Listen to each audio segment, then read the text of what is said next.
Kandang anjing besar di halaman belakang rumah putri saya. Itulah tempat tidur saya setiap malam selama 2 bulan terakhir. Umur saya 62 tahun, pensiunan pegawai negeri sipil yang dulu cukup dihormati di RT ini. Tapi kini, saya tidur di kandang seperti binatang, dengan selimut tipis compang-camping untuk melawan dingin malam Jakarta yang kadang turun sampai 22 derajat. Putri saya, Anissa, bilang saya tidak layak tidur di dalam rumah. Bapak terlalu jorok, bau, dan merepotkan, katanya sambil menutup pintu kamar di depan wajah saya dengan keras. Suaranya dingin, tanpa seujung kuku pun perasaan. Tetapi yang tidak Anissa tahu, dokter hewan yang datang seminggu lalu untuk memeriksa anjing Golden Retriever mereka yang bernama Max melihat saya tidur di kandang itu.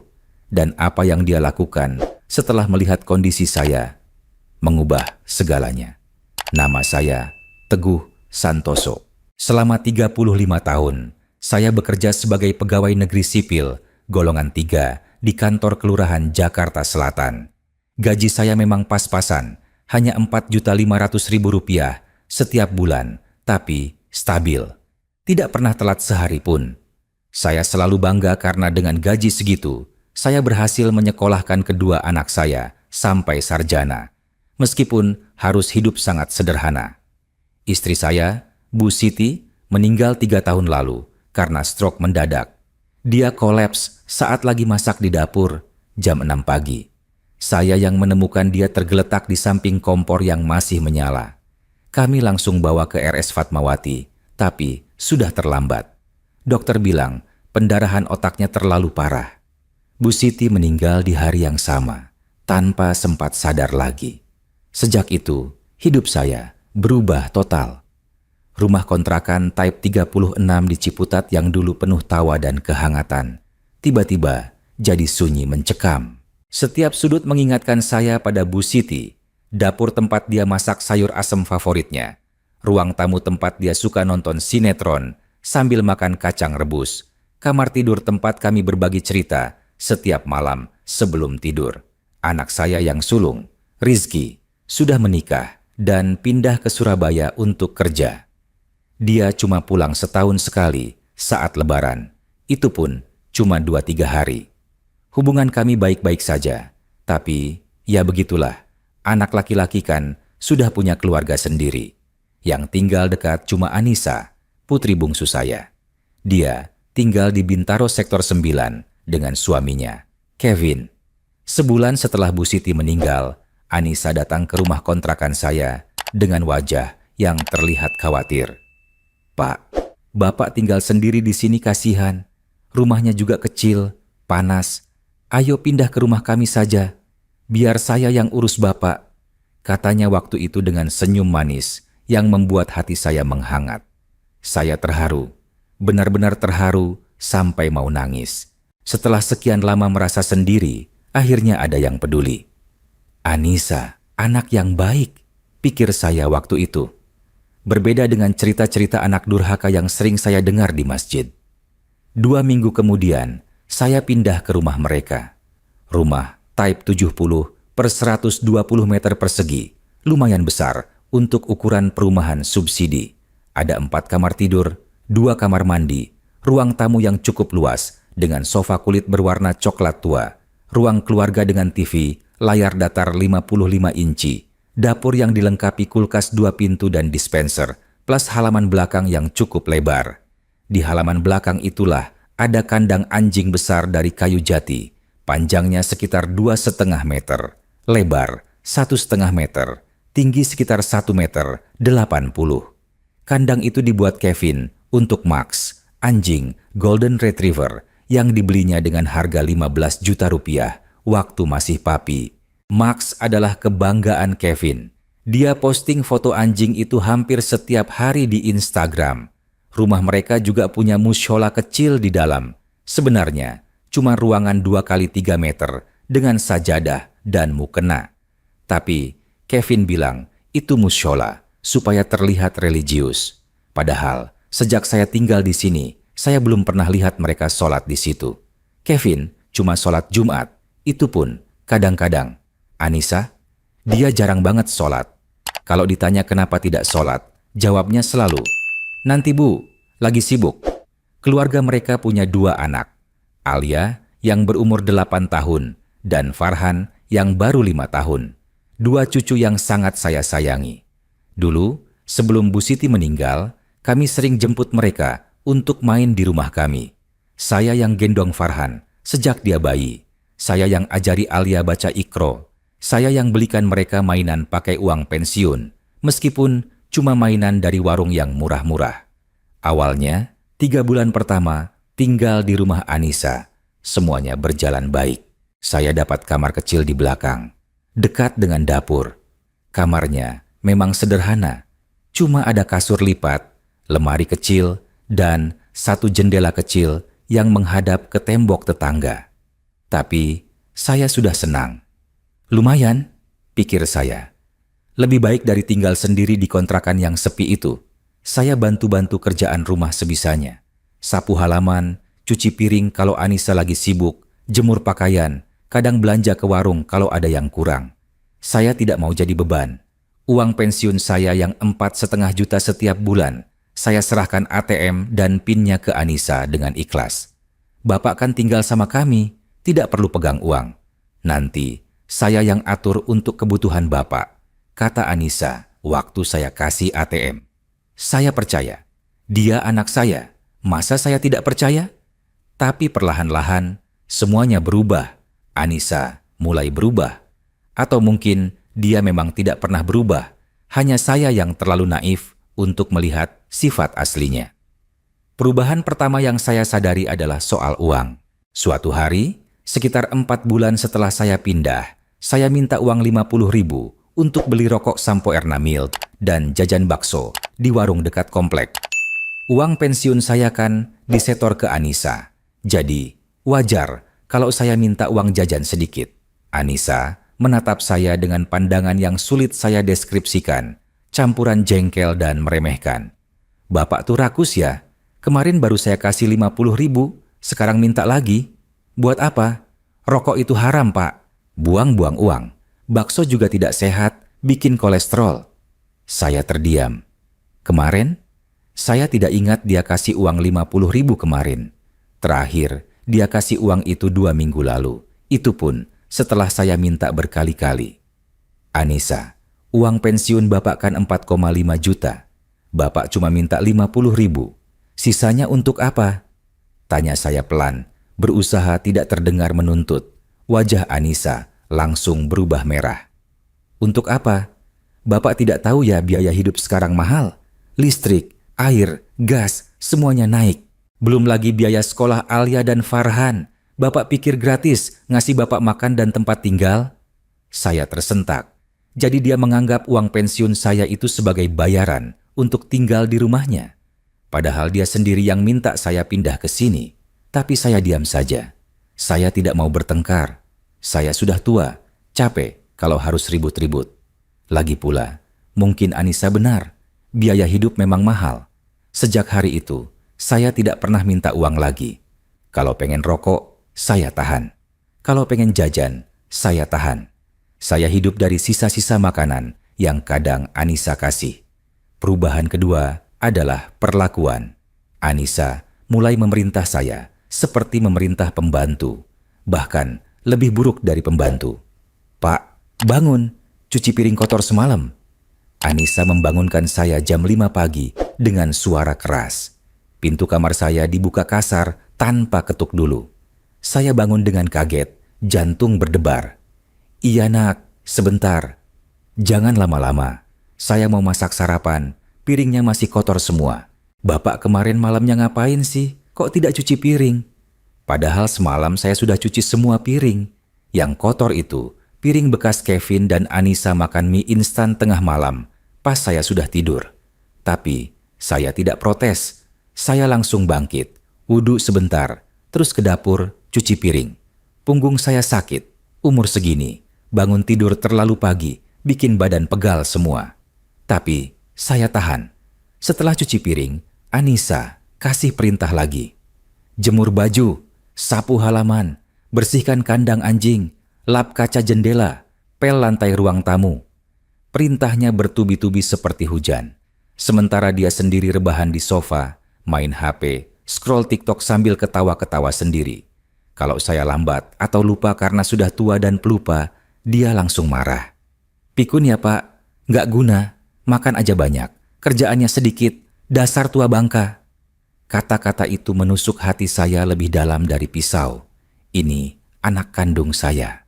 Anak yang dulu saya gendong, saya sekolahkan dengan susah payah. Saya belikan baju baru setiap lebaran meskipun saya sendiri pakai baju yang sama bertahun-tahun. Perubahan ketiga adalah soal makan. Awalnya, saya masih makan bareng dengan mereka di meja makan. Tapi, lama-kelamaan, Anissa mulai bilang, "Bapak makan belakangan saja, tunggu kami selesai dulu."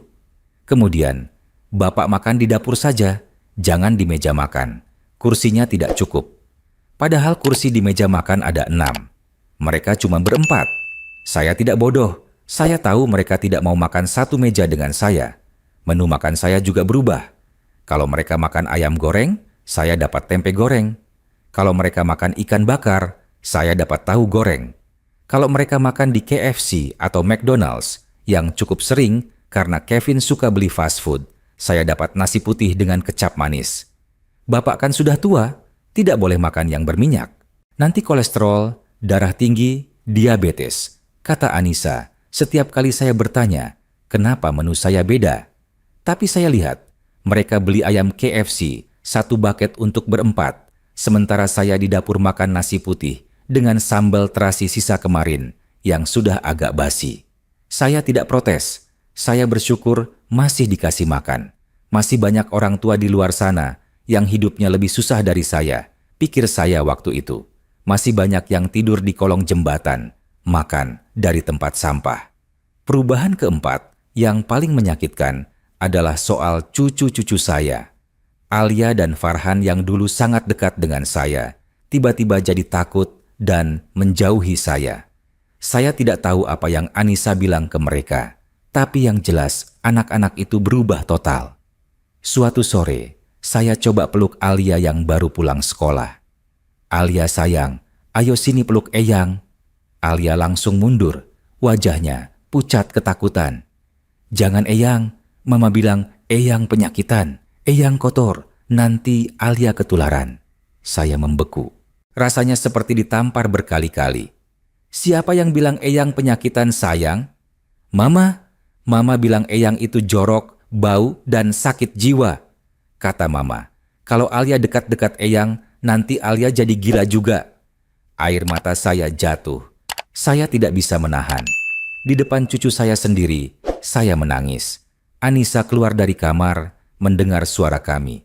Bukannya minta maaf atau membela saya, dia malah marah. "Alia, kan sudah Mama bilang, jangan dekat-dekat Eyang. Sana, masuk kamar, cuci tangan pakai sabun." Alia langsung lari masuk kamar, meninggalkan saya sendirian di ruang tamu, dengan air mata yang terus mengalir. "Kenapa Anissa bilang begitu ke Alia?" tanya saya dengan suara bergetar. Anissa menatap saya dengan dingin.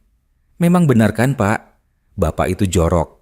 Bapak tidak pernah mandi dengan benar. Baju Bapak bau, kamar Bapak juga bau pesing. Saya tidak mau anak-anak saya tertular kebiasaan jorok Bapak."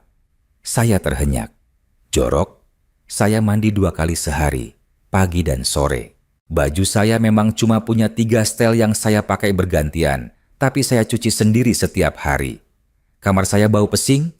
Mungkin karena ventilasi memang tidak bagus, dan saya sudah tua, kadang tidak sempat ke kamar mandi malam-malam. Tapi saya tidak pernah mengompol atau semacamnya. Saya masih waras, masih bisa kontrol diri. Saya tidak jorok, Nak. Saya mandi 2 kali sehari, cuci baju sendiri," kata saya pelan, berusaha membela diri. "Sudahlah Pak, Bapak tidak usah banyak alasan. Pokoknya mulai sekarang, Bapak jangan dekati anak-anak saya. Saya tidak mau mereka terkontaminasi," kata Anissa final. Kemudian masuk ke kamarnya sambil membanting pintu. Saya terduduk di sofa ruang tamu, menangis dalam diam. Hati saya hancur berkeping-keping. Ini bukan lagi rumah yang nyaman. Ini penjara. Tapi kemana saya harus pergi? Rumah kontrakan di Ciputat sudah saya tinggalkan. dikembalikan ke pemiliknya. Uang pensiun saya dikuasai Anissa. Saya tidak punya uang sepeser pun. Rizky di Surabaya jauh, dan saya tidak mau merepotkan dia yang juga sedang berjuang menghidupi keluarga kecilnya. Saya terjebak. 2 bulan lalu, kejadian yang mengubah hidup saya terjadi. Malam itu, sekitar jam 10, saya sudah tidur di kamar kecil saya. Tiba-tiba, Kevin mengetuk pintu dengan keras. "Pak Teguh, keluar sebentar," katanya dengan nada tidak ramah. Saya bangun, membuka pintu. Kevin dan Anissa berdiri di depan pintu dengan wajah serius. "Ada apa, Vin?" tanya saya bingung. Kevin masuk ke kamar saya, melihat sekeliling dengan wajah jijik. "Pak, kamar ini mau kami jadiin gudang. Soalnya Bapak sering ngompol, kasur jadi bau pesing. Rusaklah kasurnya. Kami sudah beli kasur baru berkali-kali, terus rusak lagi." Saya protes keras. "Saya tidak pernah mengompol, itu fitnah. Saya masih bisa ke kamar mandi dengan baik." Anissa memotong dengan kasar. "Sudahlah Pak, tidak usah bohong. Kami sudah tahu kok. Bapak itu pelupa, kadang tidak sadar kalau ngompol. Makanya kasurnya bau." "Saya tidak bohong. Kalau kamarnya bau, itu karena ventilasinya jelek. Tapi saya tidak pernah mengompol." Suara saya meninggi. Saya sudah tidak tahan dengan fitnah ini. Kevin dan Anissa saling pandang. Kemudian Kevin berkata, "Pak, keputusannya sudah bulat. Kamar ini mau kami pakai untuk gudang. Bapak tidur di luar saja." "Di luar? Maksudnya di mana?" tanya saya tidak percaya dengan apa yang saya dengar. Anissa menjawab dengan enteng, seolah yang dia katakan adalah hal biasa. "Di kandang anjing, di halaman belakang. Kami sudah beli kasur lipat khusus untuk Bapak. Ada selimut juga kok. Tenang saja, Bapak tidak akan kedinginan." Saya merasa dunia saya runtuh. "Kandang anjing? Kalian mau suruh saya tidur di kandang anjing?" "Iya, memangnya kenapa?" "Kandangnya besar kok Pak. Panjangnya 2,5 meter, cukup untuk Bapak tidur. Lagi pula, Max sekarang sudah besar. Dia tidurnya di teras depan. Jadi kandangnya kosong," kata Kevin seperti sedang menjelaskan sesuatu yang logis. Saya menatap mereka tidak percaya. Ini anak kandung saya dan suaminya. Dan mereka sedang menyuruh saya, ayahnya Anissa, orang yang telah membesarkan dia dengan susah payah, untuk tidur di kandang anjing. "Anissa, kamu serius?" tanya saya dengan suara parau. Anissa mengangguk tanpa rasa bersalah sedikit pun. "Iya Pak, serius. Ini yang terbaik untuk semua orang. Bapak tidur di luar, kami bisa pakai kamar ini untuk nyimpen barang-barang. Win-win solution." Win-win solution. Kata-kata itu terngiang di kepala saya. Solusi yang menguntungkan semua pihak. Tapi menguntungkan siapa? Mereka? Iya, saya. Saya harus tidur di kandang anjing.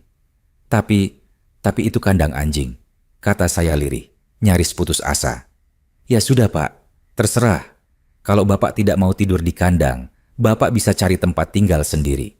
Kami tidak memaksa Bapak tinggal di sini kok," kata Anissa dingin. Ancaman itu jelas. Pilihan saya cuma 2. Tidur di kandang anjing atau pergi tanpa uang sepeser pun karena ATM saya dikuasai mereka. Dengan berat hati, dengan hati yang hancur total, saya mengangguk pelan. "Nah, gitu dong. Sekarang pindahin barang-barang Bapak ke kandang.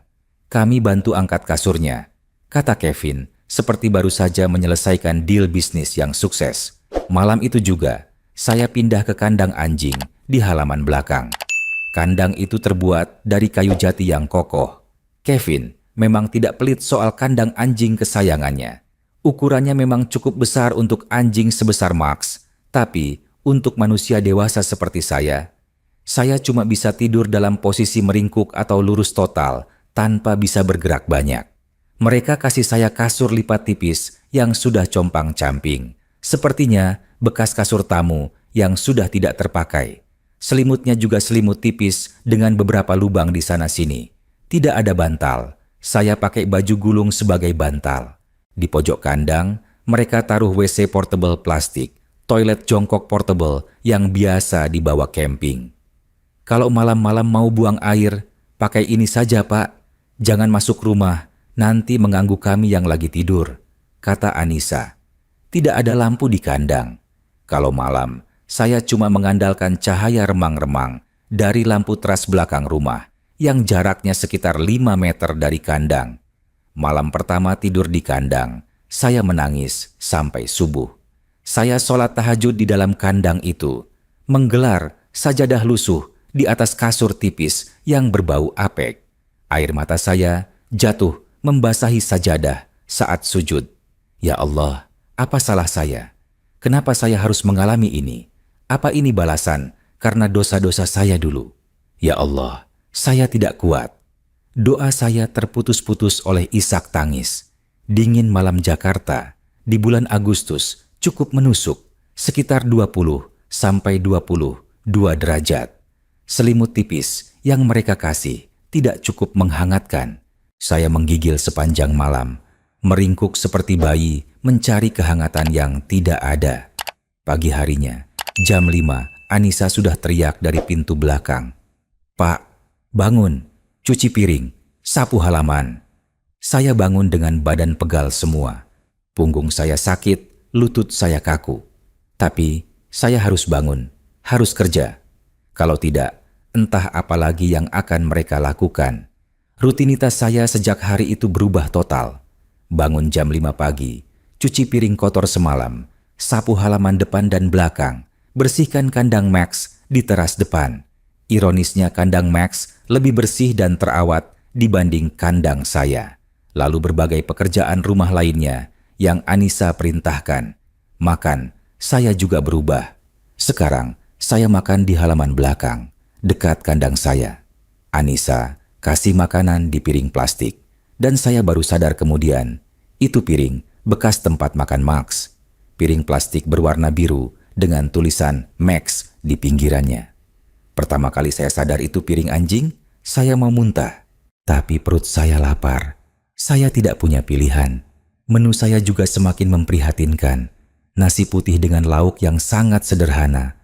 Kadang cuma tempe goreng dingin, kadang tahu goreng sisa kemarin, kadang cuma kecap manis atau sambal terasi. Tidak pernah ada protein hewani seperti ayam atau ikan. Tidak pernah ada sayur, hanya karbohidrat dan sedikit protein nabati. Porsinya juga sedikit. Sepertinya Anissa memberikan saya sisa nasi yang tidak cukup untuk satu porsi penuh. Saya sering masih lapar setelah makan, tapi tidak berani minta tambah. Air minum saya, mereka taruh galon air di samping kandang, tapi ini galon bekas yang sudah tidak terpakai. Airnya kadang sudah agak keruh. Saya tidak punya gelas, jadi saya minum langsung dari galon atau pakai botol bekas. Kamar mandi juga jadi masalah. Anissa melarang saya mandi di kamar mandi dalam rumah. "Bapak mandi di luar saja, pakai air dari keran taman," katanya. Jadi setiap pagi dan sore, saya mandi di pojok halaman belakang, pakai keran taman yang airnya dingin sekali. Tidak ada sabun yang layak. Mereka kasih saya sabun batangan yang sudah tipis sekali, mungkin sisa sabun untuk cuci tangan. Tidak ada shampoo. Saya cuci rambut pakai sabun itu juga. Handuk saya juga handuk compang-camping yang sudah robek di beberapa bagian. Bau apek karena tidak pernah dijemur dengan benar. Setiap hari, saya merasakan martabat saya sebagai manusia perlahan-lahan terkikis. Saya yang dulu pegawai negeri terhormat, yang dulu dihormati tetangga, yang dulu punya keluarga bahagia, sekarang tidur di kandang anjing, makan dari piring anjing, hidup tidak lebih baik dari binatang peliharaan. Yang paling menyakitkan adalah tatapan tetangga. Pak RT, Pak Budi namanya, kadang lewat pagi-pagi saat jalan sehat keliling komplek.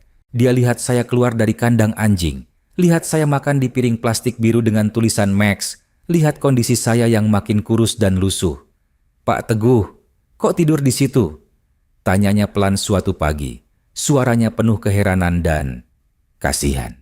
Saya cuma tersenyum pahit, berusaha terlihat baik-baik saja, meskipun hati saya hancur. "Nggak apa-apa Pak Budi, saya suka tidur di luar, lebih segar, banyak angin." Pak Budi tahu, saya bohong. Saya lihat dari matanya. Tapi dia tidak bertanya lebih lanjut. Mungkin dia pikir itu urusan keluarga, tidak baik untuk ikut campur. "Kalau ada apa-apa, bilang ke saya ya Pak. Saya di rumah nomor 23. Katanya, sebelum pergi melanjutkan jalan sehat. Saya mengangguk, tapi saya tahu saya tidak akan bilang apa-apa. Saya malu, sangat malu. Bagaimana saya bisa bilang ke Pak RT bahwa anak kandung saya sendiri memperlakukan saya seperti ini? Bagaimana saya bisa bilang bahwa saya tidur di kandang anjing karena anak saya sendiri yang menyuruh? Saya terlalu malu. Saya memilih diam, menelan semua kepahitan sendirian. Suatu sore, saya dengar tetangga-tetangga perempuan sedang ngobrol di dekat pagar rumah Anissa. Mereka sedang arisan RT kumpul di rumah Bu Ratna yang rumahnya persis di samping rumah Anissa. Saya tidak sengaja mendengar. Suara mereka cukup keras dan kandang saya memang dekat dengan pagar. Kasihan ya Pak Teguh, tidur di kandang anjing, anak sendiri yang tegah, kata Bu Ratna dengan suara berbisik tapi masih terdengar. Iya, saya juga suka lihat. Dia makan sendirian di halaman belakang, pakai piring anjing lagi. Tegah banget anaknya, sahut Bu Sari, tetangga lain. Tapi kan kita tidak tahu cerita lengkapnya. Mungkin Pak Teguh yang salah. Mungkin dia yang tidak mau tinggal di dalam. Atau mungkin dia yang memang suka tidur di luar, kata Bu Indah, berusaha mencari pembenaran. Tidak mungkinlah orang tua mana yang mau tidur di kandang anjing kalau ada pilihan tidur di kamar. Pasti ada yang tidak beres di keluarga itu, kata Bu Ratna lagi. Pembicaraan mereka berlanjut, tapi saya sudah tidak sanggup mendengar lebih lanjut. Saya masuk ke dalam kandang, menutup telinga dengan bantal baju gulungan, menangis dalam diam. Gosip tetangga itu menyakitkan, tapi yang lebih menyakitkan adalah kenyataan bahwa tidak ada satupun dari mereka yang berani bertanya langsung ke saya atau ke Anissa. Mereka cuma bisa bergosip, berbisik-bisik, tapi tidak ada yang berani ambil tindakan. Saya mengerti sih, ini budaya kita. Urusan keluarga tidak boleh dicampuri orang luar. Mulut orang tidak bisa dikontrol, kata pepatah.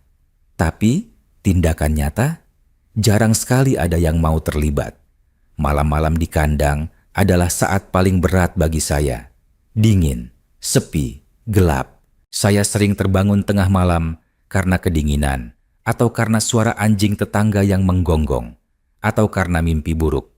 Saya sering bermimpi tentang Bu Siti. Dalam mimpi, dia masih hidup, masih sehat, masih memasak di dapur sambil bernyanyi pelan. Saya duduk di ruang tamu membaca koran. Anissa masih kecil bermain boneka di samping saya. Rizky main bola di halaman. Keluarga kami bahagia, utuh, penuh kehangatan.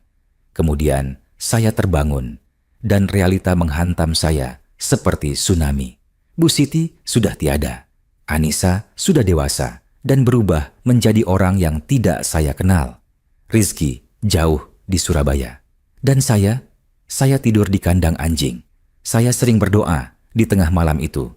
Ya Allah, ambil saja nyawa saya. Saya sudah capek. Saya sudah tidak kuat. Buat apa saya hidup kalau seperti ini terus? Tapi nyawa saya tidak diambil. Saya masih terus bangun setiap pagi. Masih terus menjalani rutinitas menyakitkan itu. 2 minggu setelah saya tidur di kandang, Kevin membeli mobil kedua, Toyota Fortuner warna hitam metalik. Saya lihat dia posting di Instagram dengan caption bangga. Alhamdulillah, mobil baru, kerja keras, tidak pernah mengkhianati hasil. Saya tahu dari mana uang untuk cicilan mobil itu.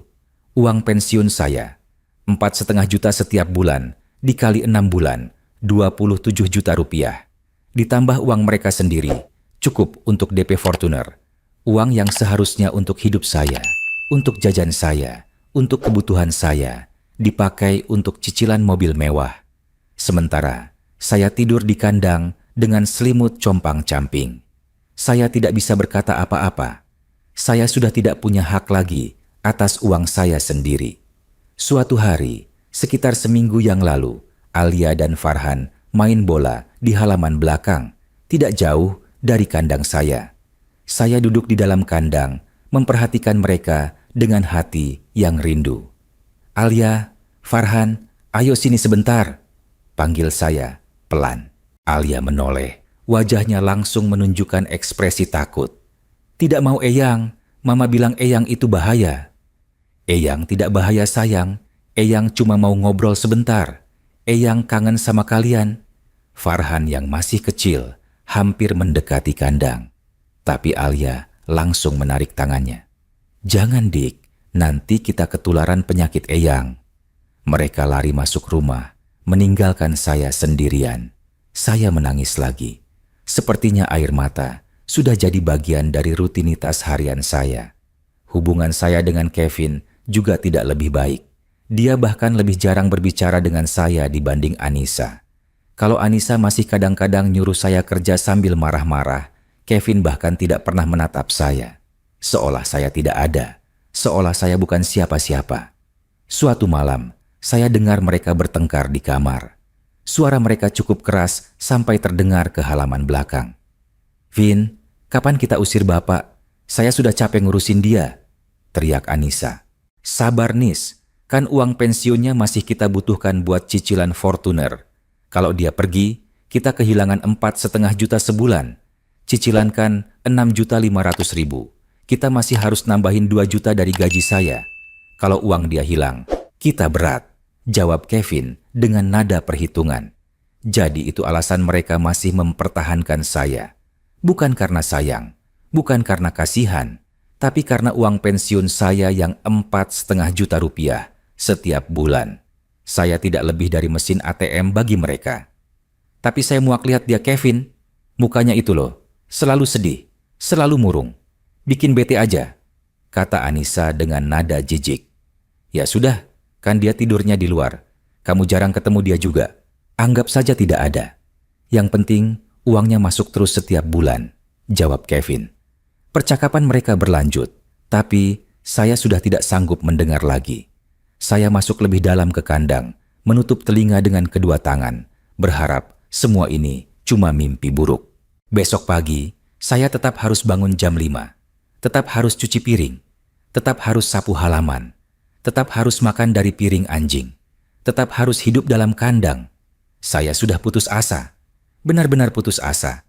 Sampai hari Jumat sore itu tiba. Hari yang mengubah segalanya. Max, anjing. Golden Retriever kesayangan Kevin tiba-tiba sakit. Dia tidak mau makan sejak pagi, terus muntah-muntah, lemas. Kevin panik setengah mati. Anjing itu harganya 15 juta. Dia sayang banget sama Max. Nis, cepat hubungi dokter hewan. Max sakit parah, teriak Kevin dengan nada panik. Anissa langsung telepon Dokter Bambang, dokter hewan langganan mereka. Untungnya, dokter itu sedang tidak jauh dari Bintaro, jadi dia bisa datang sore itu juga. Jam 4 sore, Dokter Bambang datang dengan mobilnya, Toyota Avanza putih. Dia bawa tas peralatan medis hewan yang cukup besar. Kevin menyambut dia dengan ramah. Terima kasih ya dok sudah mau datang cepat. Max dari pagi tidak mau makan, terus muntah-muntah. Saya khawatir banget. Iya Pak Kevin, saya akan periksa. Max-nya di mana? Tanya Dokter Bambang sambil membawa tasnya. Di halaman belakang dok, saya sudah pindahkan ke sana biar lebih tenang, jawab Kevin. Mereka berdua jalan ke halaman belakang. Anissa ikut dari belakang. Dan saat itu, saya sedang duduk di dalam kandang. Kandang yang berjarak hanya sekitar 3 meter dari tempat Max dibaringkan di atas karpet di halaman belakang. Saya baru saja selesai makan siang saya. Nasi putih dengan tempe goreng dingin di piring plastik biru bertuliskan Max. Dokter Bambang mulai memeriksa Max, mengecek suhu tubuh, melihat mata, memeriksa perut. Saya memperhatikan dari dalam kandang, diam saja, tidak mau mengganggu. Tapi tiba-tiba Dokter Bambang menoleh ke arah kandang saya. Matanya membesar, wajahnya menunjukkan ekspresi syok yang luar biasa. Dia melihat saya, melihat seorang lelaki tua berumur 62 tahun, kurus, dengan pakaian lusuh, duduk di dalam kandang anjing. Dia melihat piring plastik biru dengan tulisan Max yang masih ada sisa nasi dan tempe di sebelah saya. Dia melihat kasur tipis compang-camping, selimut berlubang-lubang, WC portable di pojok kandang. Dia melihat semuanya. Wajah Dokter Bambang berubah dari syok menjadi marah. Dia berdiri, menatap Kevin dan Anissa dengan tatapan yang sangat tajam. "Pak, Bapak itu siapa?" tanya Dokter Bambang sambil menunjuk ke arah saya. Suaranya bergetar menahan emosi. Kevin dan Anissa saling pandang. Mereka tidak menyangka dokter hewan ini akan memperhatikan saya. "Oh itu Bapak mertua saya, Pak Teguh," jawab Kevin dengan nada enteng, seolah tidak ada yang aneh. "Kenapa dia tidur di kandang anjing?" tanya Dokter Bambang lagi. Kali ini dengan nada yang lebih keras. Anissa menjawab dengan defensif. "Itu pilihan dia sendiri kok, Dok. Dia suka tidur di luar. Kami sudah kasih kamar di dalam, tapi dia yang tidak mau. Katanya lebih segar di luar." Dokter Bambang menatap saya. Mata kami bertemu. Dalam tatapan itu, saya bisa merasakan bahwa dia tahu Anissa berbohong. "Pak Teguh, benar Bapak yang minta tidur di kandang?" tanya Dokter Bambang langsung kepada saya. Saya diam. Saya ingin bilang tidak, ingin bilang yang sebenarnya, tapi saya takut. Saya takut kalau saya jujur, Anissa dan Kevin akan marah dan mengusir saya. Kemana saya harus pergi kalau diusir? Tapi Dokter Bambang sepertinya sudah membaca jawaban dari keheningan saya. Dia tidak menunggu jawaban verbal. Dia melihat kondisi kandang saya lagi. Kasur tipis, selimut compang-camping, piring anjing, WC portable kotor. "Ini tidak manusiawi," gumam Dokter Bambang pelan, tapi cukup keras untuk saya dengar. Dia menyelesaikan pemeriksaan Max dengan cepat. Ternyata Max cuma masuk angin biasa, tidak terlalu serius. Dokter Bambang memberikan obat dan vitamin, memberikan instruksi perawatan kepada Kevin dengan singkat, kemudian segera pamit. "Terima kasih ya dok, berapa biayanya?" tanya Kevin sambil mengeluarkan dompet. 300.000 untuk pemeriksaan dan obat, jawab Dokter Bambang dengan nada datar, sangat berbeda dengan keramahannya yang biasa. Kevin membayar dengan uang pas, kemudian mengantar Dokter Bambang sampai ke mobil. Anissa ikut dari belakang, sepertinya merasa ada yang tidak beres dengan sikap dokter hewan itu. Setelah mobil Dokter Bambang pergi, Kevin dan Anissa kembali ke dalam rumah tanpa melirik saya sedikit pun. Mereka tidak tahu apa yang akan terjadi selanjutnya. Yang tidak saya ketahui saat itu, dan yang juga tidak Kevin dan Anissa ketahui, adalah bahwa Dokter Bambang tidak langsung pulang ke kliniknya. Dia malah belok ke arah kantor RT, mencari Pak Budi. Dokter Bambang menemukan Pak Budi sedang duduk santai di teras rumahnya, membaca koran sambil minum teh hangat. Pak Budi kaget melihat dokter hewan itu datang dengan wajah marah dan tergesa-gesa. "Pak RT, maaf mengganggu. Ada kasus serius yang harus Bapak tahu," kata Dokter Bambang tanpa basa-basi. Pak Budi meletakkan korannya, menatap Dokter Bambang dengan penuh perhatian. "Ada apa dok? Duduk dulu, mau minum?" "Tidak usah Pak, ini urgent. Tadi saya dipanggil ke rumah nomor 45, rumah Pak Kevin dan Bu Anissa, untuk memeriksa anjing mereka. Dan saya melihat sesuatu yang sangat tidak manusiawi di sana." "Tidak manusiawi? Maksudnya bagaimana?" tanya Pak Budi mulai serius. "Ada bapak-bapak tua, sepertinya mertua mereka, dipaksa tidur di kandang anjing di halaman belakang. Kandang yang seharusnya untuk anjing Golden Retriever mereka. Saya lihat kondisinya sangat memprihatinkan. Kasur tipis compang-camping, selimut berlubang, dia makan pakai piring bekas anjing, ada WC portable kotor di pojok kandang. Ini jelas penelantaran dan perlakuan tidak manusiawi terhadap lansia, Pak RT." Wajah Pak Budi berubah pucat. "Bapak yakin dok? Mungkin itu salah lihat atau memang pilihan si Bapak sendiri?" "Saya dokter hewan Pak. Saya tahu bedanya kandang untuk hewan dan tempat layak untuk manusia. Itu jelas kandang anjing, dan kondisinya bahkan lebih buruk dari standar kandang hewan yang baik. Kalau itu pilihan si Bapak sendiri, kenapa dia terlihat sangat sedih dan tidak berani bicara waktu saya tanya? Dan saya tahu, Pak Teguh, beberapa kali saya lihat dia jalan pagi, orangnya sopan dan bersih.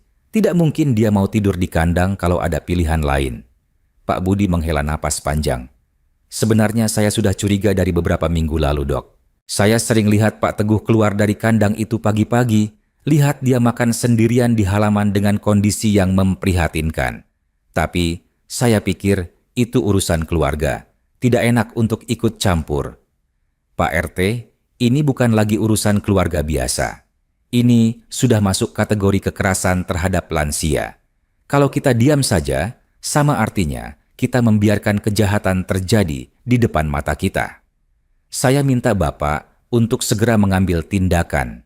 Hubungi dinas sosial, keluarga besar Pak Teguh kalau ada, dan saksi-saksi lain. Ini harus diselesaikan. Pak Budi mengangguk pelan. Dia tahu Dr. Bambang benar. Baik dok, saya akan segera bertindak. Terima kasih sudah melaporkan ini. Banyak orang yang mungkin akan pura-pura tidak lihat dan pulang begitu saja. Saya tidak bisa pura-pura tidak lihat, Pak. Saya punya prinsip, semua makhluk hidup berhak diperlakukan dengan baik, apalagi manusia yang sudah tua dan berjasa membesarkan anaknya. Saya permisi dulu. Kalau butuh kesaksian saya siap datang kapan saja. Setelah Dr. Bambang pergi, Pak Budi langsung bekerja cepat. Dia telepon kantor Dinas Sosial Jakarta Selatan melaporkan kasus ini. Petugas Dinas Sosial yang menerima laporan mengatakan mereka akan datang keesokan harinya untuk investigasi. Kemudian Pak Budi mencoba mencari kontak keluarga besar saya. Dia tanya ke beberapa tetangga yang mungkin tahu. Akhirnya, dia mendapat nomor HP Om Hasan, kakak kandung almarhum Bu Siti, dari Bu Ratna yang pernah ngobrol dengan Bu Siti dulu. Pak Budi menelepon Om Hasan malam itu juga. Halo, Assalamualaikum. Saya Budi, Ketua RT di Bintaro Sektor 9. Saya mau bicara tentang Pak Teguh Santoso, kakak ipar Bapak, kata Pak Budi setelah perkenalan singkat. Waalaikumsalam. Ya, Pak Teguh itu ipar saya. Ada apa dengannya? Dia baik-baik saja kan? Tanya Om Hasan dengan nada khawatir. Dia memang sudah lama tidak kontak dengan saya. Terakhir ketemu saat Lebaran kemarin, dan waktu itu saya masih terlihat baik-baik saja. Justru itu, Pak, kondisi Pak Teguh sangat memprihatinkan. Dia diperlakukan tidak layak oleh anaknya sendiri, Bu Anissa. Pak Teguh dipaksa tidur di kandang anjing di halaman belakang, makan pakai piring bekas anjing. Kondisinya sangat tidak manusiawi. Saya sudah lapor ke dinas sosial. Besok mereka akan datang investigasi. Tapi saya pikir keluarga besar juga harus tahu dan hadir. Hening sejenak di seberang telepon. Kemudian terdengar suara Om Hasan yang bergetar marah. Apa? Kandang anjing? Anissa tegas sekali. Ya Allah, kenapa Teguh tidak bilang ke kami? Baik Pak RT, besok pagi saya akan datang.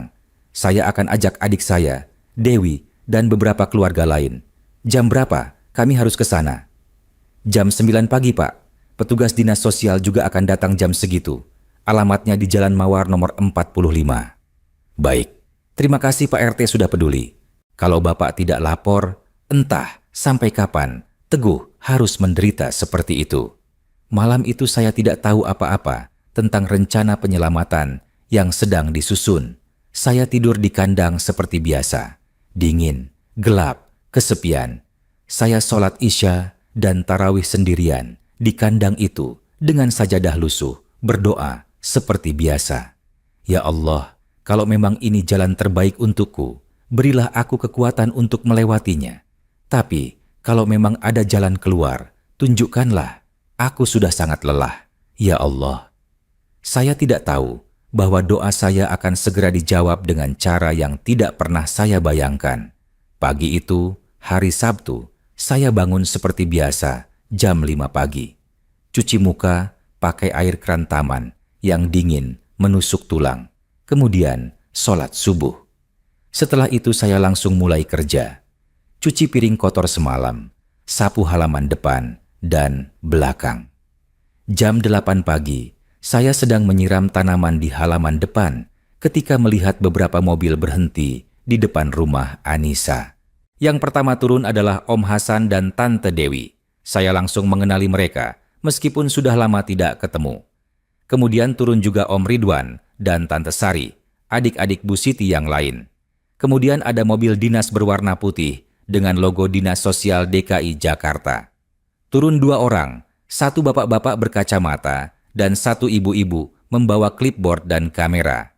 Yang terakhir datang adalah Pak Budi dengan beberapa tetangga lain, Bu Ratna, Bu Sari, dan Pak Ahmad dari RT sebelah yang juga kenal dengan saya. Saya berdiri di halaman depan dengan seleng air masih di tangan, bingung dengan kedatangan rombongan ini. Apa yang terjadi? Om Hasan melihat saya dan wajahnya langsung berubah syok.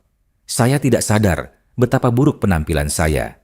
Baju sudah lusuh dan agak besar karena badan saya yang makin kurus, celana compang-camping, sendal jepit yang sudah hampir putus, rambut yang tidak rapi karena sudah lama tidak potong, dan wajah yang kelihatan sangat lelah dan tua. "Teguh," panggil Om Hasan sambil berjalan cepat ke arah saya.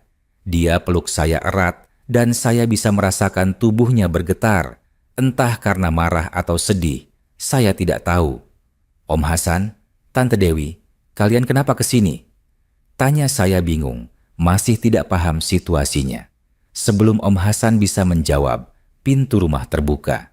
Anissa dan Kevin keluar dengan wajah pucat. Mereka jelas tidak menyangka akan ada serangan mendadak seperti ini pagi-pagi. "Ada apa ini?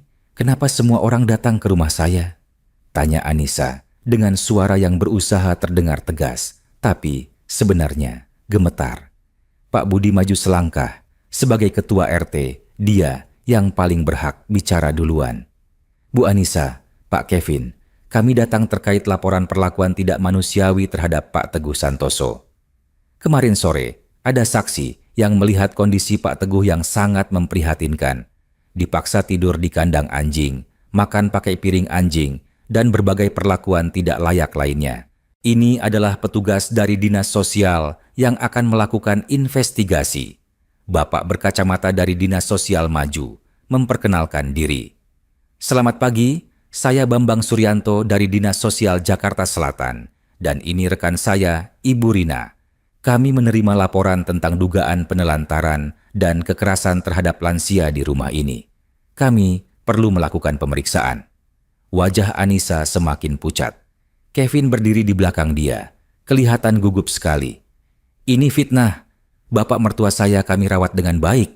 Dia yang memilih tidur di luar karena dia suka," kata Anissa dengan suara meninggi, defensif. "Bohong," teriak Om Hasan tiba-tiba, tidak bisa menahan emosinya lagi. "Teguh itu orangnya sopan, bersih. Tidak mungkin dia mau tidur di kandang anjing kalau ada pilihan lain. Kamu pasti memaksa dia." Tante Dewi menambahkan dengan air mata mulai mengalir. "Anissa, kamu ini bagaimana? Itu bapak kandungmu sendiri, orang yang sudah membesarkanmu dengan susah payah. Masa tega kamu perlakukan seperti itu?" "Kami akan lihat langsung kondisinya. Pak Teguh, boleh kami lihat tempat bapak tidur?" tanya Pak Bambang dari Dinas Sosial kepada saya dengan nada lembut. Saya mengangguk pelan, kemudian memimpin rombongan ke halaman belakang. Tangan saya gemetar. Entah kenapa saya merasa malu, sangat malu, harus menunjukkan tempat tidur saya yang memalukan itu kepada banyak orang. Ketika kami sampai di halaman belakang dan semua orang melihat kandang itu, suasana langsung berubah. Om Hasan menutup mulut dengan tangan, tidak percaya dengan apa yang dia lihat. Tante Dewi langsung menangis, terisak-isak. Om Ridwan dan Tante Sari terdiam dengan wajah marah dan sedih bercampur aduk. Para tetangga yang ikut juga bergumam tidak percaya, meskipun sebagian dari mereka sebenarnya sudah tahu karena sering melihat saya keluar masuk kandang itu. Bu Rina dari Dinas Sosial langsung mengambil foto dari berbagai sudut, foto kandang dari luar, foto bagian dalam kandang dengan kasur tipis compang-camping dan selimut berlubang-lubang, foto WC portable yang kotor di pojok kandang, foto piring plastik biru dengan tulisan Max yang masih ada sisa makanan dari tadi pagi. Pak Bambang mencatat semua detail di clipboardnya. Ukuran kandang sekitar 2,5 kali 1,5 meter, tinggi sekitar 1,80. Kondisi kasur sangat buruk, selimut tidak layak pakai, tidak ada bantal, WC portable tidak higienis, ventilasi sangat minim. Om Hasan masuk ke dalam kandang, melihat lebih dekat. Dia mengangkat kasur tipis itu. Ada noda-noda yang sudah menghitam. Bau apek sangat menyengat. Dia lihat selimut yang berlubang di sana-sini. Dia lihat sajadah lusuh yang saya pakai untuk sholat. Dia keluar dari kandang dengan air mata mengalir deras. Tanpa kata-kata, dia berjalan ke arah Anissa yang berdiri agak jauh dengan wajah pucat pasi. "Anissa!" teriaknya dengan suara bergetar penuh amarah. "Kamu ini anak apa setan? Itu bapakmu sendiri, orang yang sudah berjuang mati-matian untuk menyekolahkanmu sampai sarjana. Orang yang dulu kerja dari pagi sampai malam demi menghidupi keluargamu, dan sekarang kamu perlakukan dia seperti binatang, bahkan lebih buruk dari binatang." Anissa mencoba membela diri dengan suara bergetar. "Om tidak tahu ceritanya. Bapak itu yang menyusahkan, jorok, sering ngompol. Saya tidak tahan, makanya saya suruh dia tidur di luar." "Menyusahkan?" Om Hasan tertawa sarkastik. "Uang pensiunnya yang 4,5 juta setiap bulan kamu pakai buat apa? Buat cicilan Fortuner itu kan?" Dia menunjuk ke mobil Toyota Fortuner hitam yang terparkir di halaman depan. "Uang yang seharusnya buat hidup dia, kamu pakai buat gaya-gayaan, sementara dia tidur di kandang anjing."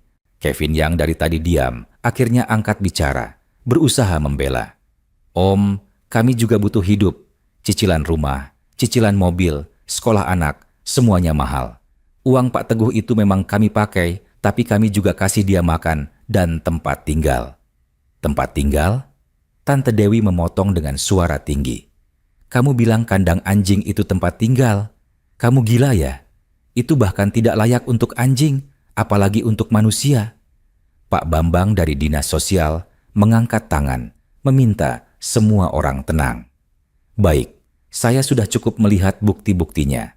Ini jelas kasus penelantaran dan perlakuan tidak manusiawi terhadap lansia.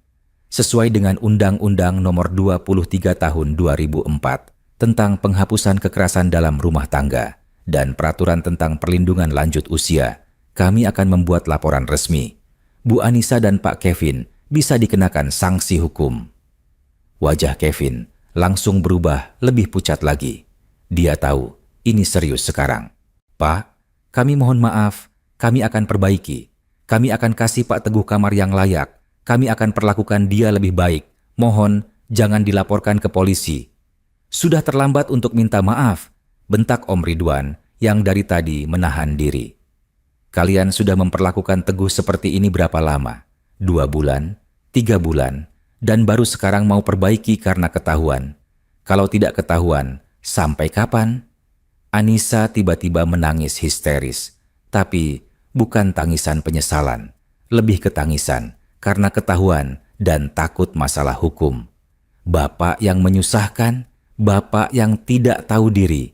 Kami sudah kasih tempat tinggal, tapi bapak maunya apa sih? Bapak itu tua, tidak berguna, cuma jadi beban. Kata-kata itu keluar begitu saja dari mulut Anissa. Dan begitu keluar, semua orang terdiam. Bahkan Kevin menatap istrinya dengan mata melebar. Dia tidak menyangka Anissa akan mengatakan hal sekasar itu di depan banyak orang. Om Hasan menghampiri Anissa, menatapnya dengan tatapan penuh kekecewaan dan marah. "Kamu bilang bapakmu tidak berguna, cuma jadi beban? Anissa, kamu lupa ya? Waktu kamu sakit tipus dulu, siapa yang jaga kamu siang malam? Waktu kamu mau kuliah tapi tidak ada biaya, siapa yang pinjam uang sana-sini supaya kamu bisa sekolah? Waktu kamu nikah, siapa yang kasih kamu mas kawin dan biaya resepsi meskipun harus jual tanah warisan? Bapakmu, orang yang sekarang kamu bilang tidak berguna itu." Anissa tidak bisa menjawab. Dia cuma menangis. Tapi saya tahu itu bukan tangisan penyesalan yang tulus. Bu Rina dari Dinas Sosial menghampiri saya, berbicara dengan lembut. "Pak Teguh, Bapak mau tinggal di mana sekarang? Kami bisa bantu carikan tempat penampungan, sementara kalau Bapak tidak ada keluarga lain." Sebelum saya bisa menjawab, Om Hasan sudah menjawab lebih dulu. "Tidak usah Bu, Teguh akan tinggal dengan kami. Saya dan istri saya punya rumah di Cinere, masih ada kamar kosong. Teguh adalah kakak ipar saya, sudah seharusnya kami yang rawat dia sekarang." Om, tapi saya tidak mau merepotkan, kata saya pelan, masih merasa tidak enak. Teguh, Om Hasan menatap saya dengan mata berkaca-kaca. Kamu itu bukan merepotkan. Kamu adalah kakak ipar saya, saudara saya. Almarhum Siti pasti sedih di alam sana kalau tahu suaminya diperlakukan seperti ini. Ayo sekarang kita ambil barang-barangmu, kita pulang ke rumah saya. Saya mengangguk, air mata saya jatuh. Tapi kali ini bukan air mata kesedihan, ini air mata lega, air mata syukur, air mata yang sudah saya tahan sekian lama, akhirnya meluap. Karena akhirnya ada yang peduli, akhirnya ada yang mau menolong. Tante Dewi memeluk saya erat. Maafin kami ya Teguh, kami tidak tahu kamu mengalami ini. Kalau kami tahu dari awal, tidak akan kami biarkan kamu tinggal di sini sehari pun. Tidak apa-apa Tante, ini bukan salah kalian. Saya yang terlalu malu untuk bilang, kami masuk ke dalam rumah untuk ambil barang-barang saya. Ternyata tidak banyak. Cuma beberapa potong baju lusuh, sarung, peci, sajadah, dan foto keluarga lama yang saya simpan dalam amplop plastik. Semua muat dalam satu tas plastik kresek. Hidup saya yang 62 tahun, semua barang-barang saya cuma muat dalam satu tas kresek. Pak Bambang dari Dinas Sosial menghampiri saya sebelum kami pergi. Pak Teguh, kami akan proses laporan ini. Kemungkinan besar akan ada pemanggilan untuk Pak Teguh sebagai korban, Bu Anissa, dan Pak Kevin sebagai terlapor. Bapak bersedia jadi saksi? Saya melirik ke arah Anissa yang berdiri di pintu dengan wajah penuh air mata. Dia anak saya. Meskipun dia sudah memperlakukan saya seburuk itu, dia tetap anak saya. Tapi saya ingat kata-kata Om Hasan tadi. Kalau saya diam, kalau saya maafkan begitu saja, tanpa ada konsekuensi, bisa jadi Anissa akan terus seperti ini. Tidak hanya ke saya, tapi mungkin nanti ke orang lain juga. Dia harus belajar bahwa perbuatannya salah, bahwa ada konsekuensi dari memperlakukan orang tua dengan tidak manusiawi. Saya bersedia, Pak, jawab saya akhirnya, dengan suara yang lebih tegas dari yang saya kira bisa saya keluarkan. Anissa menatap saya dengan pandangan tidak percaya. Bapak tega melaporkan anak kandung sendiri? Bapak tega bikin saya di penjara? Saya menatapnya, kali ini dengan tatapan yang berbeda dari tatapan pasrah yang biasa saya berikan. Anissa, yang tega itu kamu. Kamu tega memperlakukan bapak kandungmu seperti binatang. Kamu tega mengambil uang pensiunku untuk gaya-gayaan sementara aku tidur di kandang. Kamu tega meracuni cucu-cucuku untuk benci sama aku. Sekarang, kamu harus bertanggung jawab atas perbuatanmu. Kami meninggalkan rumah itu dengan diiringi tangisan Anissa dan wajah pucat Kevin. Beberapa tetangga yang berkumpul di luar rumah menatap mereka dengan pandangan penuh kecaman. Gosip ini pasti akan menyebar dengan cepat di komplek. Di mobil Om Hasan, dalam perjalanan ke Cinere, saya menangis lagi. Tapi kali ini, tangisan lega. Om Hasan menepuk pundak saya. Sudah, jangan nangis lagi. Sekarang kamu aman. Kamu akan tinggal dengan kami. Akan kami rawat dengan baik. Tidak akan ada lagi kandang anjing. Tidak akan ada lagi piring bekas anjing. Kamu akan punya kamar sendiri yang layak. Akan makan bersama kami di meja makan. Kamu adalah keluarga kami. Rumah Om Hasan dan Tante Dewi di Cinere adalah rumah sederhana tipe 54. Tidak besar, tidak mewah, tapi penuh dengan kehangatan. Begitu sampai, Tante Dewi langsung menyiapkan kamar untuk saya. Kamar yang dulu dipakai anak mereka, yang sekarang sudah kerja di Bandung. Ini kamarnya Teguh. Tidak besar, tapi cukup nyaman. Ada AC-nya, kasurnya bersih, ada lemari untuk baju-baju nanti, kata Tante Dewi sambil membukakan pintu kamar. Saya masuk ke kamar itu dan rasanya ingin menangis lagi. Ada kasur empuk dengan spray bersih berwarna biru muda, ada bantal empuk, 2 biji, ada lemari pakaian dari kayu yang cukup besar, ada meja kecil dengan kursi, ada jendela yang menghadap ke taman kecil dengan tanaman bunga, ada AC yang masih baru. Ini terlalu bagus untuk saya, Tante," kata saya dengan suara bergetar. "Bagus apa? Ini kamar biasa kok. Ini yang pantas untuk kamu, Teguh. Ini yang seharusnya kamu dapat dari awal," kata Tante Dewi sambil mengusap air matanya sendiri. Malam itu, untuk pertama kalinya dalam 2 bulan terakhir, saya tidur di kasur yang empuk, dengan bantal yang nyaman, dengan selimut yang tebal dan hangat, di kamar yang beratap dan berdinding kokoh. Tidak ada dingin malam yang menusuk tulang. Tidak ada suara anjing tetangga yang menggonggong.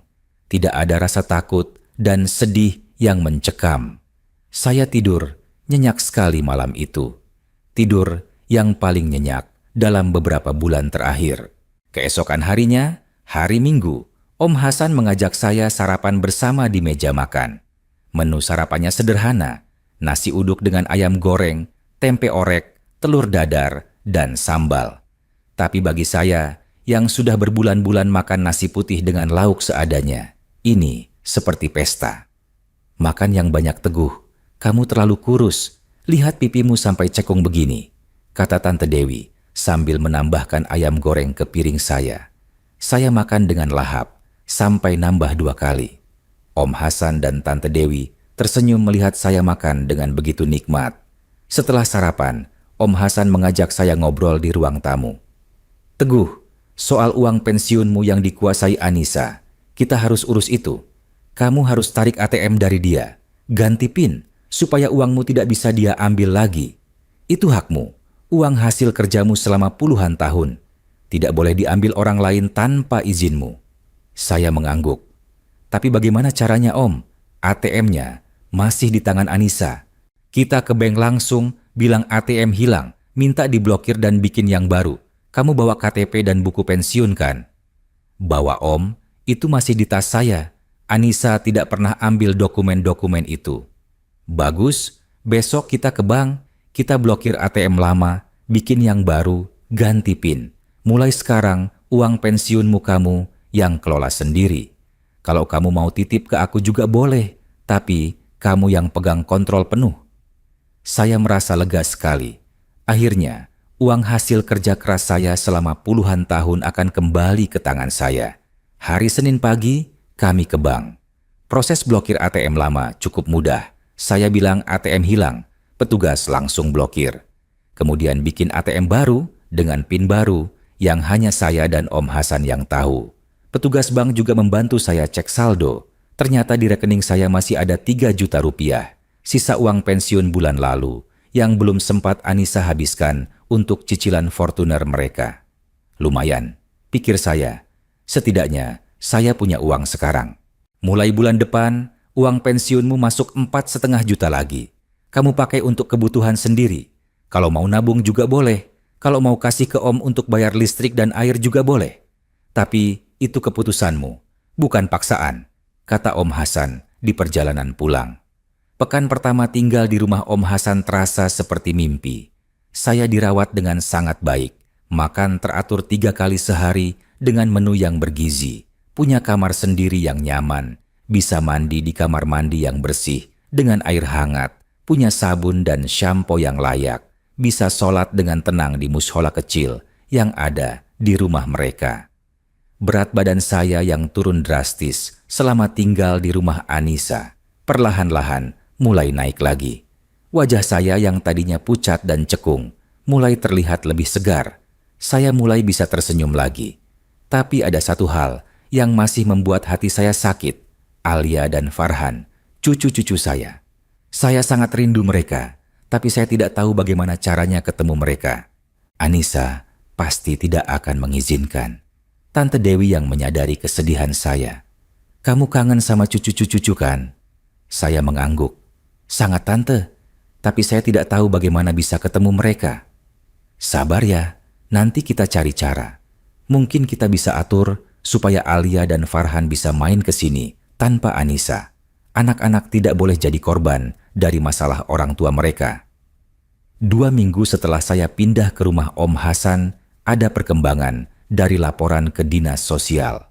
Pak Bambang menelepon Om Hasan mengatakan bahwa laporan sudah diproses dan akan ada pemanggilan untuk mediasi antara saya, Anissa, dan Kevin dengan difasilitasi oleh Dinas Sosial dan pihak kelurahan.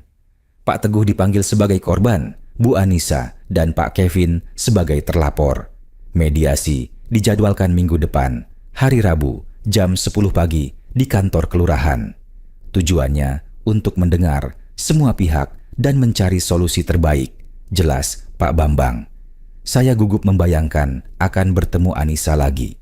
Tapi Om Hasan menenangkan saya. Tenang, aku akan dampingi kamu. Kamu cuma perlu cerita apa yang kamu alami dengan jujur, biar mereka yang dengar dan putuskan. Hari Rabu itu tiba. Kami datang ke kantor kelurahan jam 9.30, setengah jam sebelum jadwal. Di ruang tunggu, kami bertemu dengan Pak Budi, yang juga diminta hadir sebagai saksi dari RT. Jam 10 tepat, Anissa dan Kevin datang. Mereka terlihat sangat berbeda dari terakhir kali saya lihat 2 minggu lalu. Anissa kelihatan lebih kurus, wajahnya pucat, mata bengkak seperti kurang tidur. Kevin juga terlihat stres, rambutnya acak-acakan. Mereka duduk di seberang ruangan, tidak berani menatap saya. Suasana canggung sekali. Pak Bambang dari Dinas Sosial memimpin mediasi.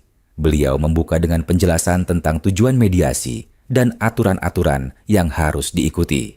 Baik, kita mulai. Pak Teguh, bisa Bapak ceritakan apa yang Bapak alami selama tinggal di rumah Bu Anissa dan Pak Kevin? Dengan suara yang agak bergetar di awal tapi makin lama makin mantap, saya menceritakan semuanya. Mulai dari awal saya pindah yang masih baik-baik saja. Kemudian perlahan-lahan perlakuan Anissa berubah. Uang pensiun saya diambil tanpa sisa. Saya disuruh kerja seperti pembantu, dipindahkan dari kamar ke kandang anjing, makan dari piring bekas anjing, mandi di luar dengan air dingin, dijauhkan dari cucu-cucu sendiri.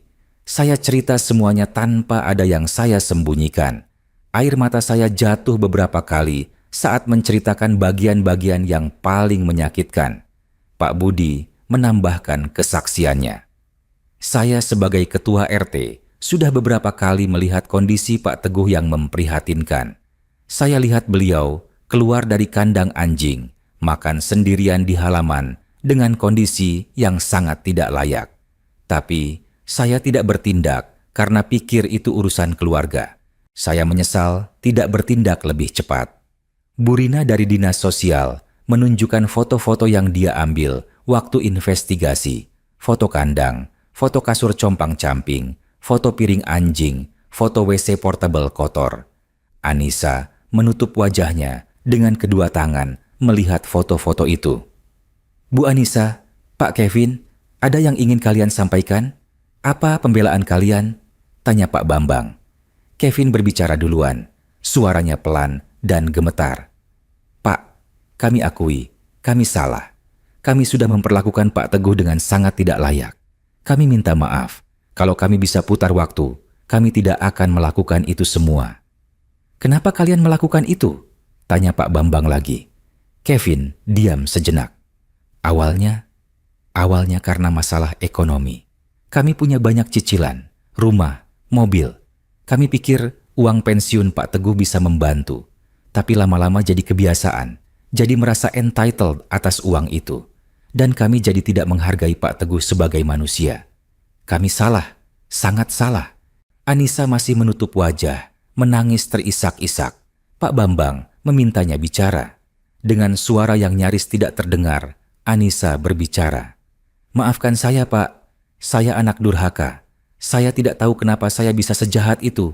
Mungkin karena stres pekerjaan, stres ngurus anak, stres ekonomi. Tapi semua itu bukan pembenaran. Saya salah. Sangat salah. Apakah kalian berdua menyadari bahwa perbuatan kalian bisa masuk kategori kekerasan dalam rumah tangga dan penelantaran lansia yang bisa dikenakan sanksi pidana? Tanya Pak Bambang dengan tegas. Kevin dan Anissa mengangguk pelan. Wajah mereka semakin pucat. Pak Teguh, bagaimana keinginan Bapak? Apakah Bapak ingin melanjutkan ini ke jalur hukum atau ada penyelesaian lain yang Bapak inginkan?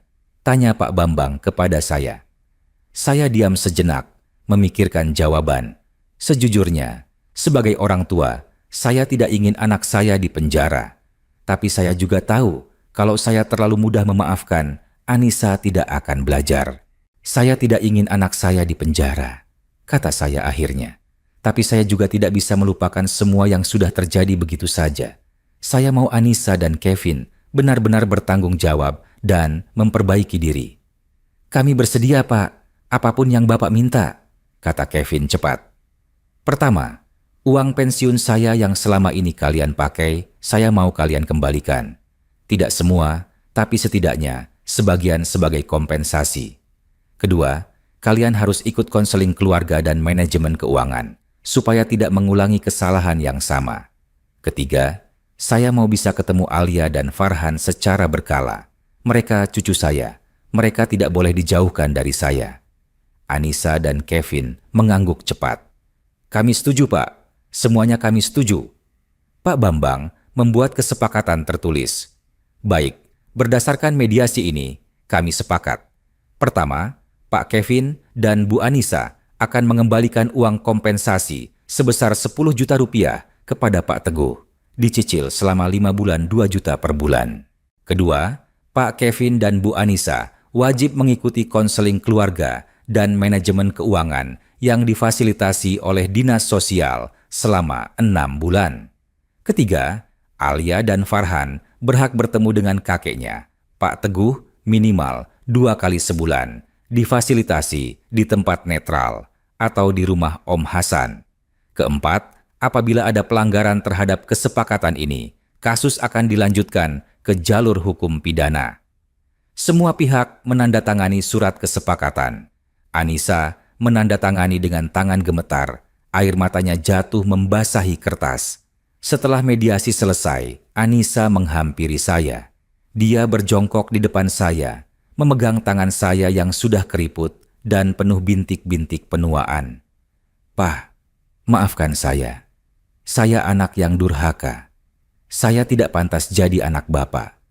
Maafkan saya, Pak. Dia menangis sejadi-jadinya.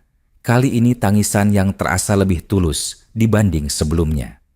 Saya mengusap rambutnya, seperti dulu waktu dia masih kecil, dan saya mengusap rambutnya sebelum tidur. Anissa, Bapak sudah memaafkan kamu. Tapi memaafkan bukan berarti melupakan. Bapak harap kamu benar-benar belajar dari ini. Jangan pernah ulangi lagi. Tidak hanya ke Bapak, tapi ke siapapun. Dan yang paling penting, didik Alia dan Farhan dengan baik. Jangan sampai mereka belajar kekerasan dan tidak menghargai orang tua dari contohmu. Iya, Pak. Saya janji. Saya akan berubah. Saya akan ikuti semua yang disepakati tadi. Dan saya akan kembalikan uang Bapak sesuai kesepakatan. Kami pulang dari kantor kelurahan itu dengan perasaan lega. Meskipun luka di hati saya tidak langsung sembuh, setidaknya ada keadilan yang ditegakkan. Ada konsekuensi dari perbuatan buruk Anissa dan Kevin. 2 minggu kemudian, Anissa menepati janjinya. Dia transfer 2 juta rupiah ke rekening saya.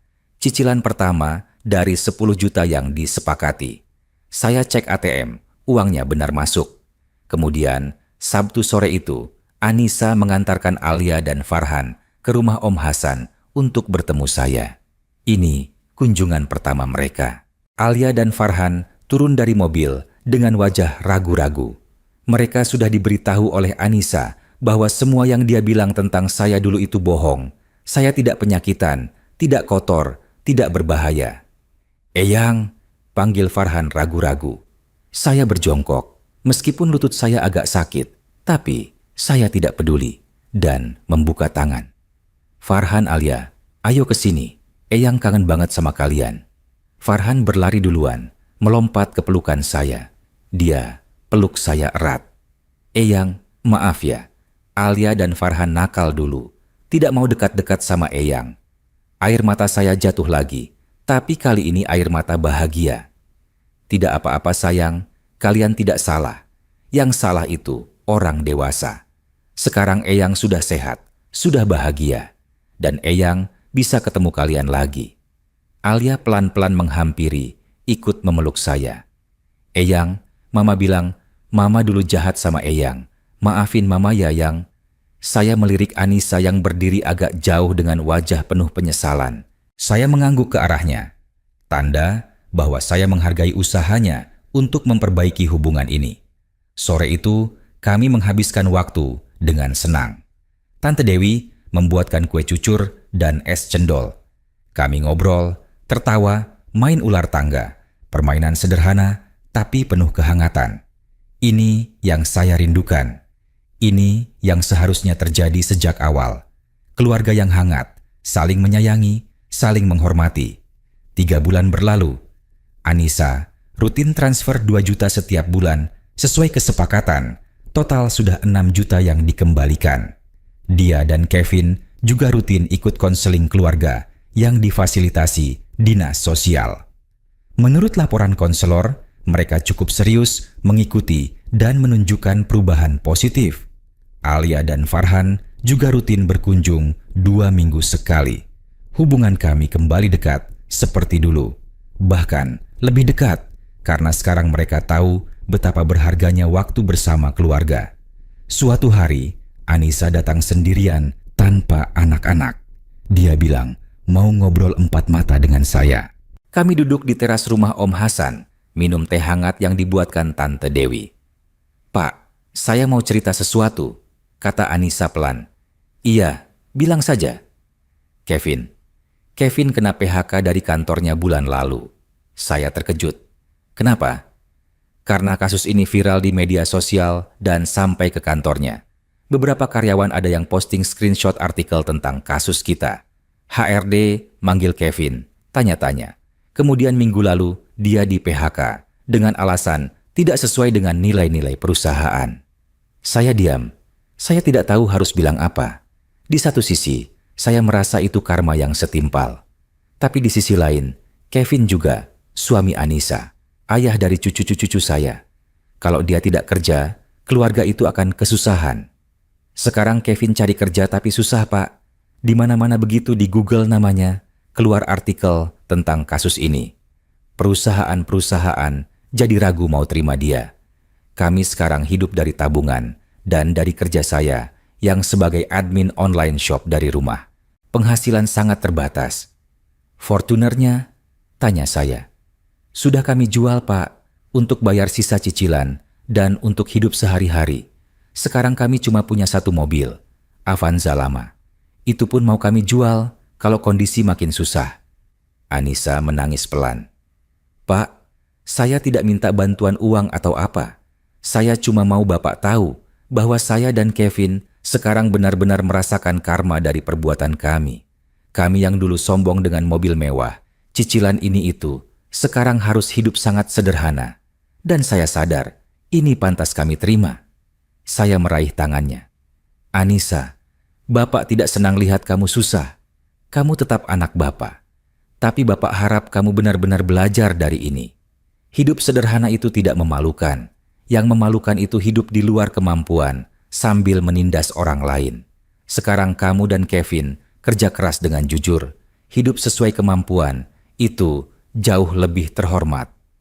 Iya, Pak, saya sudah belajar. Saya sekarang lebih menghargai uang, lebih menghargai orang lain, lebih menghargai Bapak. Maafkan saya ya, Pak. Sudah Bapak maafkan kok. Sekarang fokus untuk bangkit. Bantu Kevin cari kerja. Kalau perlu kerja apa saja dulu yang halal. Yang penting ikhtiar. Allah pasti buka jalan. Setengah tahun setelah kejadian itu, hidup saya sudah sangat berbeda. Saya tinggal dengan nyaman di rumah Om Hasan dan Tante Dewi. Mereka memperlakukan saya seperti kakak sendiri. Saya makan bersama mereka, jalan-jalan bareng ke pasar atau ke masjid, nonton TV bareng sambil ngobrol. Uang pensiun saya yang 4,5 juta setiap bulan, sebagian saya pakai untuk kebutuhan sendiri.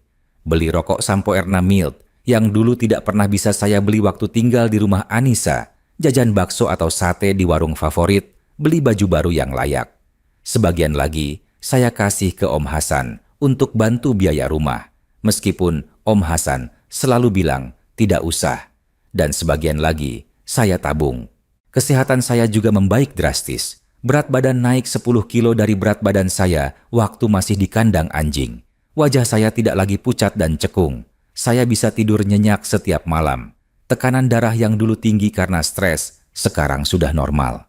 Yang paling penting, saya bisa tersenyum lagi, bisa tertawa lagi, bisa merasakan bahwa hidup ini masih layak untuk dijalani. Alia dan Farhan masih rutin berkunjung. Bahkan sekarang makin sering, kadang seminggu sekali. Kami punya ritual, setiap minggu sore, saya ajak mereka jajan es krim di depan komplek, kemudian main di taman. Hal-hal sederhana yang dulu tidak pernah bisa kami lakukan. Kevin akhirnya dapat kerja baru, meskipun posisi dan gajinya jauh lebih rendah dari pekerjaan dia sebelumnya, tapi setidaknya dia kerja dengan jujur sekarang. Anissa juga terus berusaha dengan online shopnya. Mereka hidup sederhana sekarang, tapi saya lihat mereka lebih damai. Anissa juga sudah mengembalikan semua uang kompensasi 10 juta sesuai kesepakatan.